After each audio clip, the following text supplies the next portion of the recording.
Captain Velthar's four eyes blinked in sequence as he studied the primitive metal cylinder drifting through space toward his massive ship. The human probe was crude compared to Confederation technology, barely more advanced than the copper vessels. The Zelani had launched during their Stone Age. Steam still vented from its primitive thrusters, and its communication array looked like it belonged in a scrapyard. "Another backwater species trying to reach the stars," muttered his second-in-command, a scaly Vorthan named Crixtol. "This is the 18th First Contact mission this cycle. How many more primitive worlds will we encounter?" Velthar's tentacles rippled with practiced patience. After conducting first contact with 17 different species across the outer rim, he had seen the same pattern repeat endlessly. The newly discovered species would panic, fire their weapons wildly in all directions, missing his ship by enormous distances, then eventually calm down enough for proper diplomatic relations to begin. The Thrakari captain had files documenting accuracy rates rarely exceeding 30% among primitive species. "Prepare the standard greeting protocol," Velthar commanded. "Activate defensive screens, but keep them at minimum power. We don't want to intimidate them more than necessary." The probe's simple radio transmitter crackled to life, broadcasting basic mathematical sequences and what appeared to be musical compositions. Velthar almost smiled at the quaint attempt at peaceful communication. Every species tried music or mathematics first. 300,000 kilometers away, Commander Lee Minho stood on the bridge of the Korean Space Force's vessel, Seoul's Pride, his dark eyes fixed on the alien ship displayed on the main screen.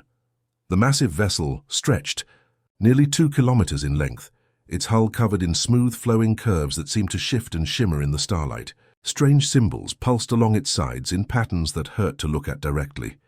"Sir, we're receiving a transmission," reported Communications Officer Lee Suna from her station. "The Universal Translator is working on it, but the initial message appears peaceful." Lieutenant Park Gina, the ship's tactical officer, ran her fingers over the targeting console with practiced ease. Her sensors painted a detailed picture of the alien vessel's structure, identifying what appeared to be weapon ports, shield generators, and propulsion systems far beyond human technology. The ship's energy readings were off the charts. "Defensive. Formation Delta 7, Minho ordered quietly. "All ships maintain current distance but prepare for evasive maneuvers." Around them, 12 other human vessels moved into position with mechanical precision. Each ship's crew had trained for this moment for years, running endless simulations of first contact scenarios.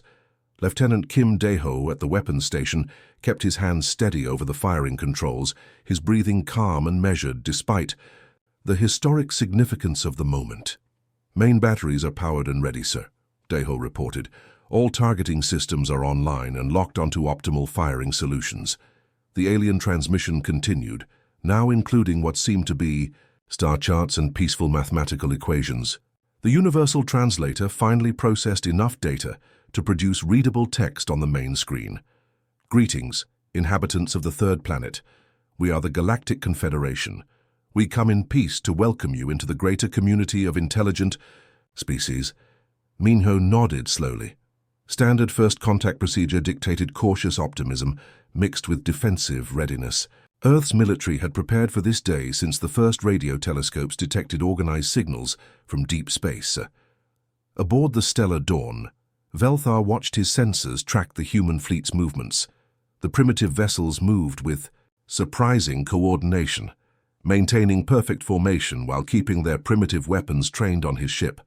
Their technology was laughably outdated, but their discipline impressed him. "They're actually maintaining proper defensive positions," observed Crixtol with surprise. "Most species either flee immediately or charge straight at us." Velthar's tentacles curled thoughtfully. The humans were behaving more professionally than expected, but he knew what would happen next.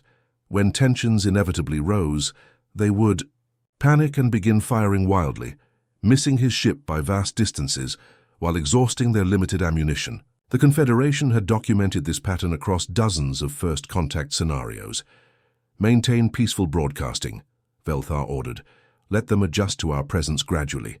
The space between the two fleets crackled with electromagnetic energy as both sides maintained their cautious standoff.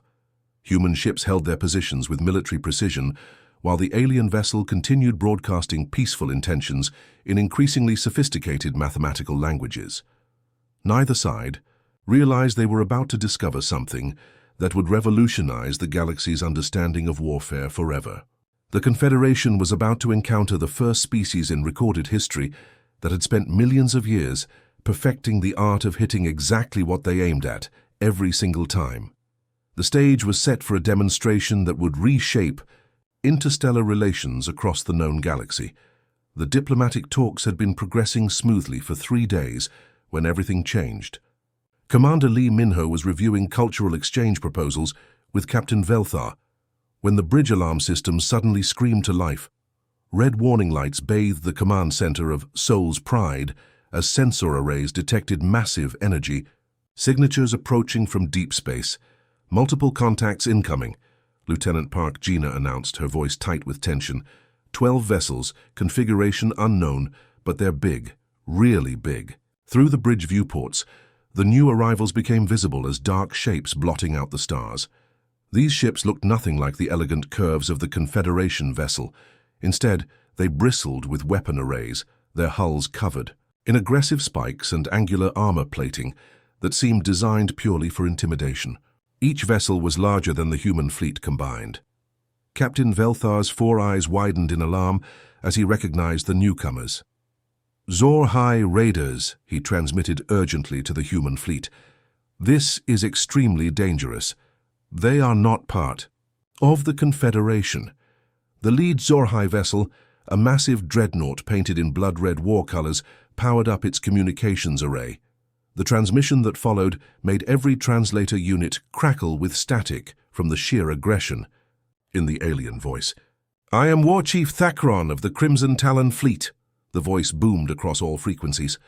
"We claim this system for the Zorhai Empire. All vessels will withdraw immediately or face destruction."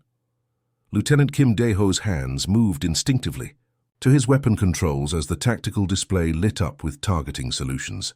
The Zorhai ships had arranged themselves in a perfect attack formation, their massive plasma cannons already charging with deadly energy.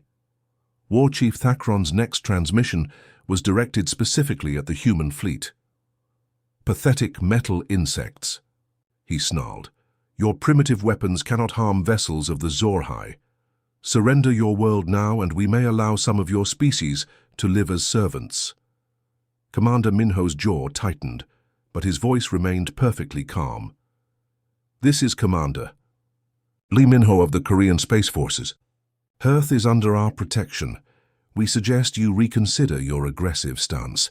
The response was a harsh, barking laugh that sounded like grinding metal. "Your protection?" Thakron mocked. "I will show you the difference between real warriors and primitive scavengers." Captain Velthar tried desperately to mediate. "War Chief, these beings are under Confederation First Contact protocols. Any aggressive action will be reported to the High Council."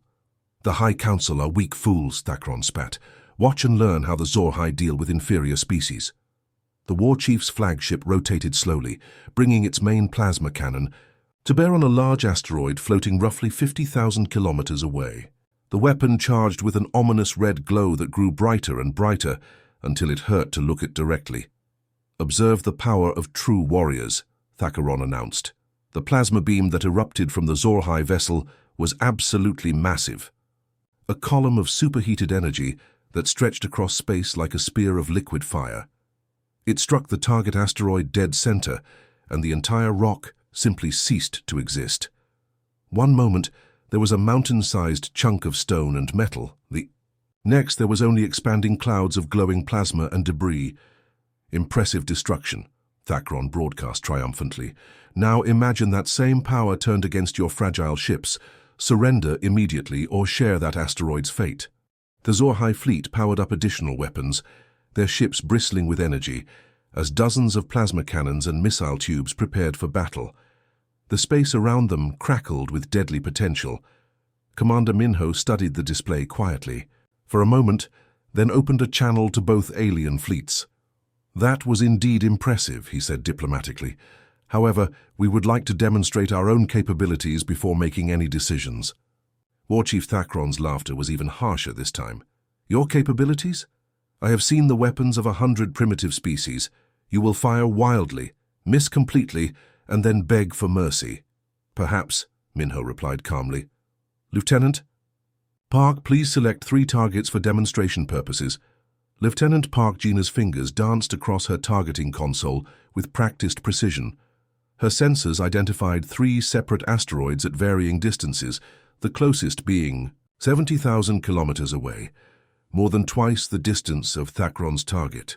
The farthest was nearly 150,000 kilometers distant, a tiny speck, barely visible to the naked eye.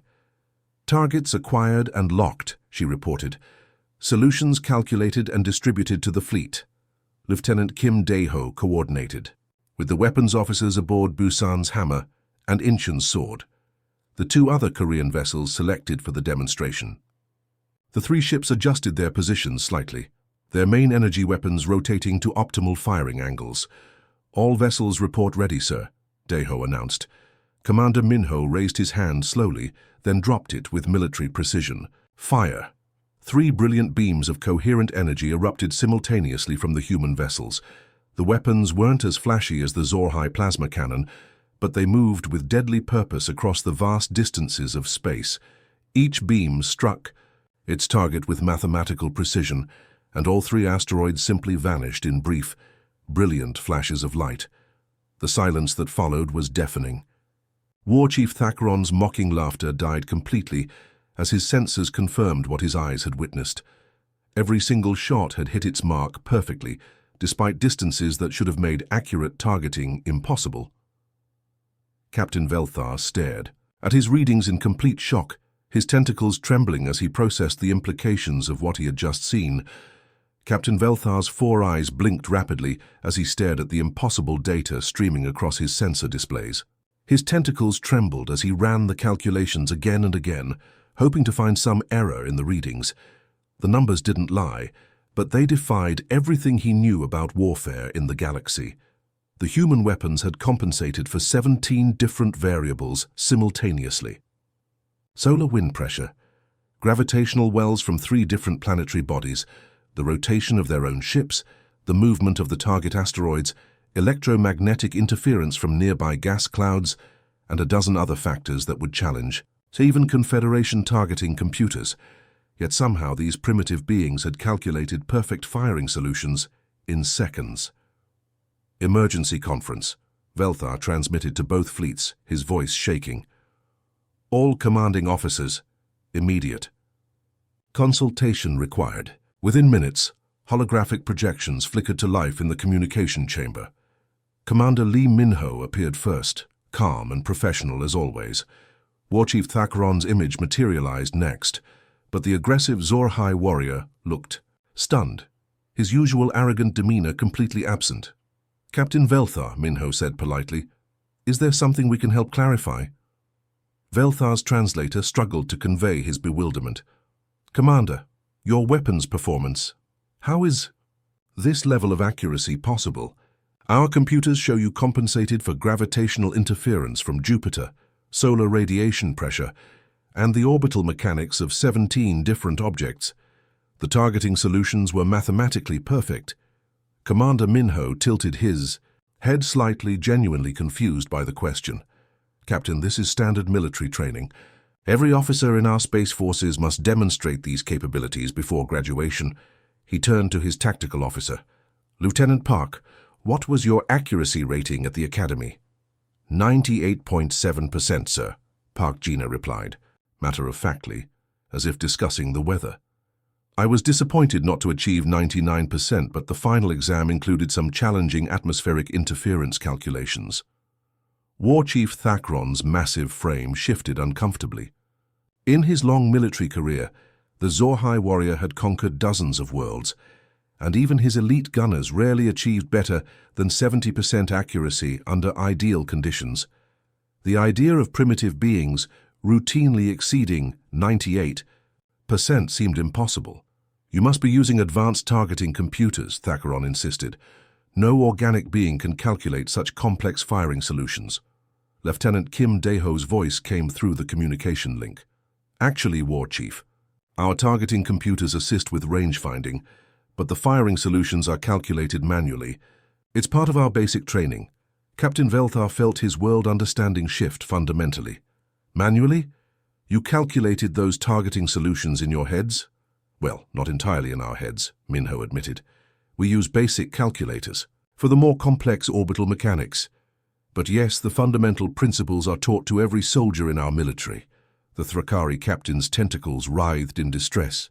Across the galaxy, most species considered 50% accuracy to be excellent performance. The legendary Korthak warriors, feared throughout 7 star systems, boasted of their 60% hit rates in battle. Yet these humans spoke of 98% accuracy, as if it were barely acceptable. Reports began flooding in from monitoring stations throughout the solar system. Every human military demonstration over the past 3 days showed identical results.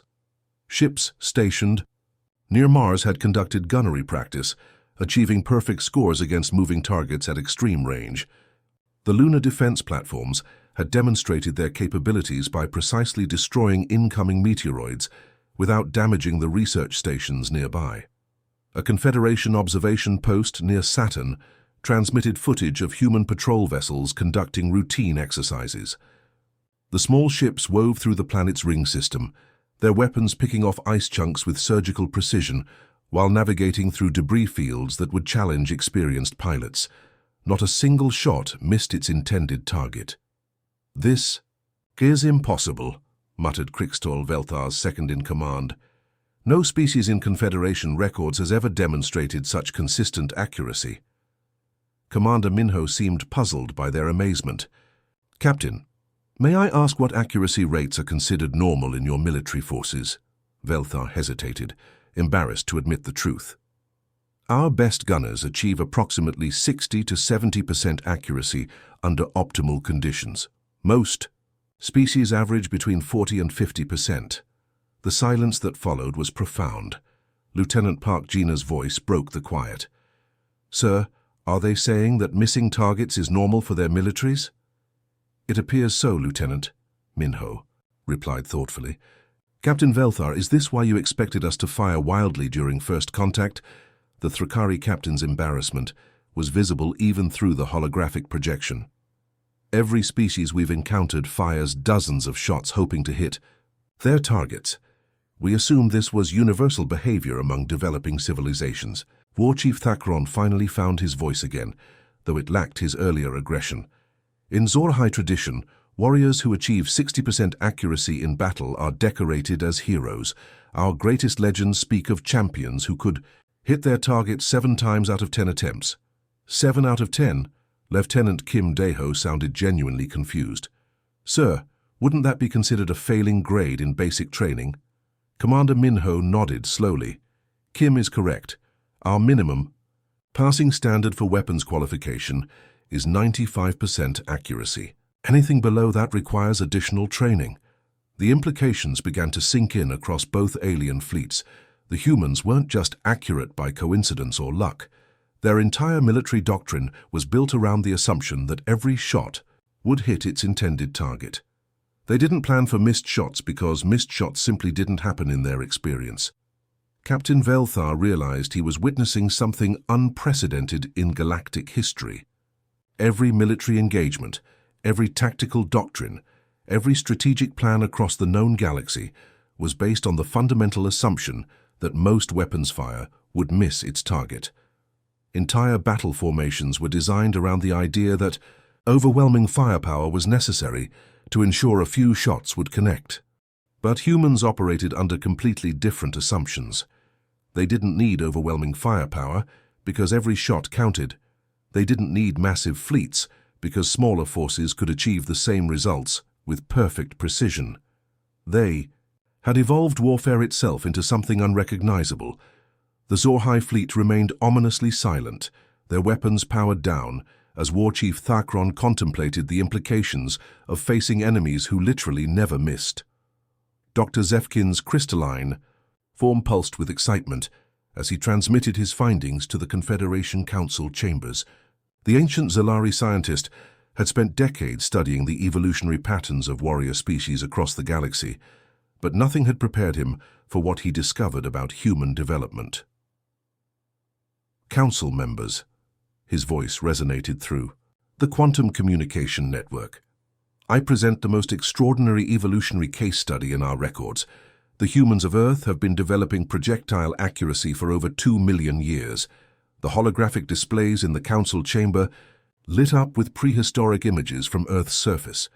Cave paintings showed early humans hunting massive creatures with primitive spears, their bodies positioned in perfect throwing stances that any modern marksman would recognize. Stone Age archaeological sites revealed throwing stones carved with precise balance points, designed to fly straight and true across incredible distances.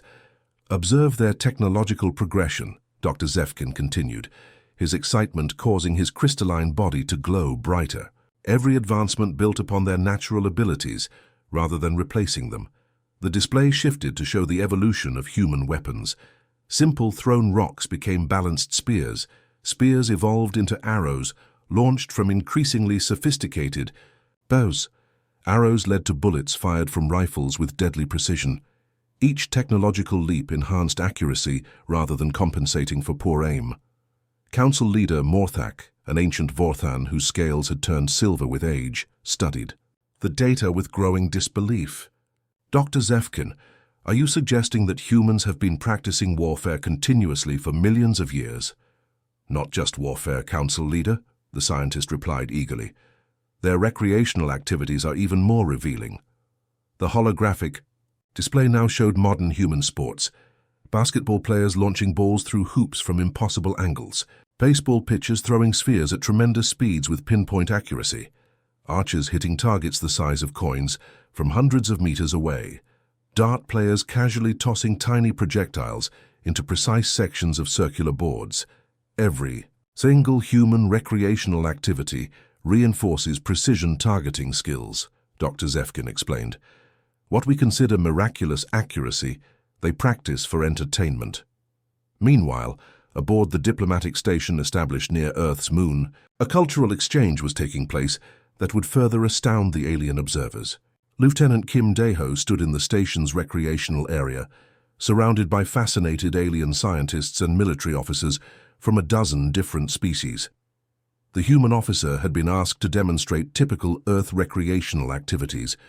A small waste container sat approximately 20 meters away, while Kim casually held a crumpled piece of paper in his hand. Without even looking directly at the target, he tossed the paper ball over his shoulder. The projectile arced through the air in a perfect parabola and dropped neatly into the container with a soft thunk.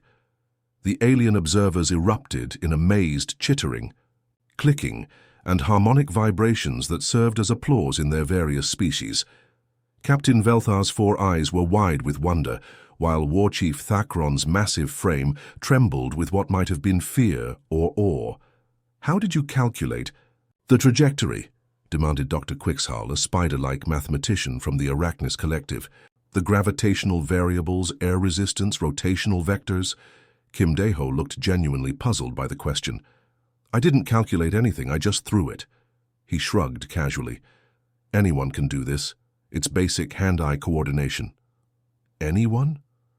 Captain Velthar's translator barely managed to convey his astonishment. "Lieutenant, could you teach one of us?" "Sure," Kim replied, handing another crumpled paper to the Thrakari captain. "Just focus on where you want it to go and throw naturally." Velthar's tentacles gripped the paper awkwardly.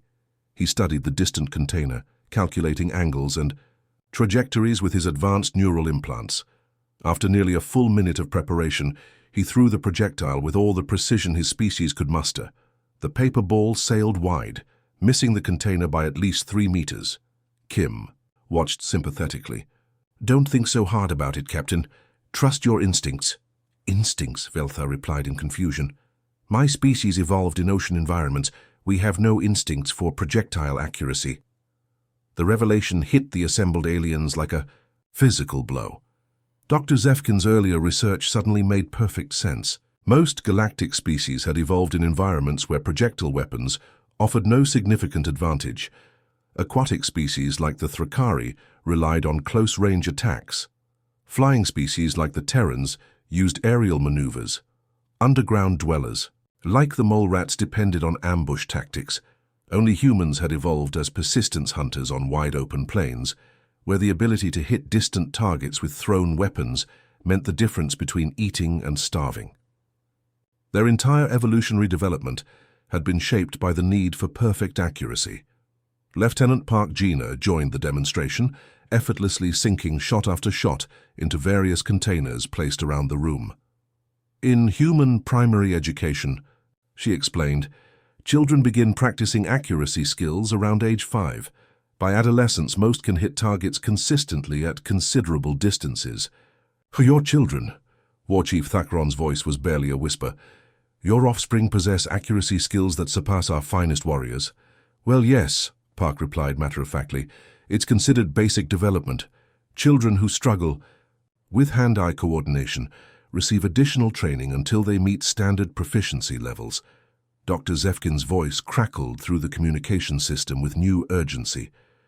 Council members, I've discovered additional data. Human accuracy. Skills are not limited to weapons. Their entire civilization demonstrates precision in every activity.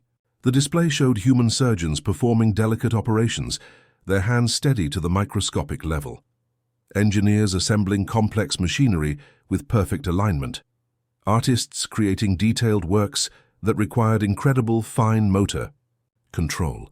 Even human children playing simple games demonstrated precision that would challenge adult members of most galactic species. Captain Velthar finally understood the magnitude of what they had encountered. While Confederation species had developed advanced targeting computers to compensate for their natural limitations, humans had evolved beyond the need for such assistance. Their brains had spent millions of years developing neural pathways dedicated to calculating trajectory, distance, and timing with supernatural precision. They don't just aim well, Velthar transmitted to his ship in amazement. They literally cannot conceive of missing. Accuracy isn't a skill they learned. It's hardwired into their genetic structure. The implications rippled through every military force in the galaxy. Humanity hadn't just achieved perfect accuracy through training or technology. They were a species for whom missing a target was as foreign as breathing underwater or flying unassisted. They were evolution's answer to the question of what happened when a species spent millions of years perfecting the art of hitting exactly what they aimed at every single time. The emergency session of the Galactic Confederation Council lasted 18 hours, with representatives from 437 different species debating humanity's unprecedented demonstration of military precision. The massive chamber on Nexus Prime buzzed with translation units working overtime as delegates spoke in hundreds of languages, but the conclusion was unanimous. Council leader Morthak's ancient voice echoed through the vast assembly hall. In the 3,000-year history of the Galactic Confederation, never has a species been granted immediate full membership upon first contact. Today, we make history. The vote wasn't even close. 437 voices rose in approval. With zero opposition, humanity would be granted not just membership, but unprecedented military advisory status, bypassing centuries of normal diplomatic protocols. Commander Lee Minho received the news while standing on the bridge of Soul's Pride, watching Earth rotate slowly beneath them. The blue and white marble that represented all of human civilization suddenly seemed very small compared to the galaxy they were about to join.